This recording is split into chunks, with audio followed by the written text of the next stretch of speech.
Ке донесе ли новиот извештај на Европската комисија позитивни сигнали за отпочнување на преговори?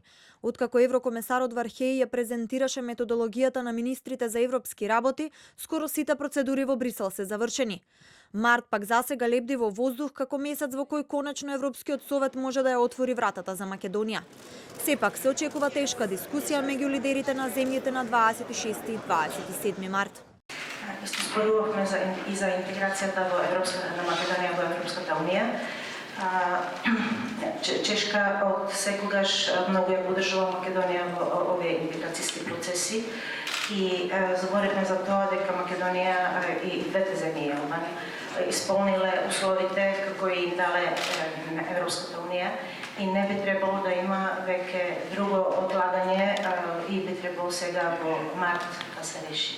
Петричек, повторувајќи ја поддршката од страна на Вишеградската четворка покрај официјален Париз, ги посочи Холандија и Данска како земји членки кои исто така може да бидат голем проблем на предстојниот совет. Од друга страна пак Димитров очекува поддршката од Чешка, но и од останатите земји поддржувачи како ветер во грб да ја однесе земјата до преговори со Европската унија. Првиот извештај на Европската комисија дека сме спремни да почнеме преговори беше објавен во 2009 година. Многу е важно успешно да заврши дебатата во рамките на Европската унија, конечно да ги почнеме преговорите, за да се комплетира тој наратив, за да ја обединиме земјата за овој процес и конечно да зачекориме напред. После десетина позитивни извештаи на Европската комисија за напредокот на земјата, наред е да се објави новиот апдейтиран извештај како последен услов на Франција за датум.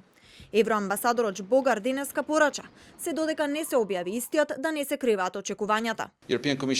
Европската комисија беше задолжена и да изготви апдейтирање на извештај што се однесуваат на статусот на реформите што ќе бидат спроведени од страна на двете земји кои чекаат отворање преговори со Европската унија. Мислам дека и двата документи веќе се на маса на земјите членки на Европската унија и штом ќе ги разгледаат, очекуваме да донесат одлука во врска со тоа.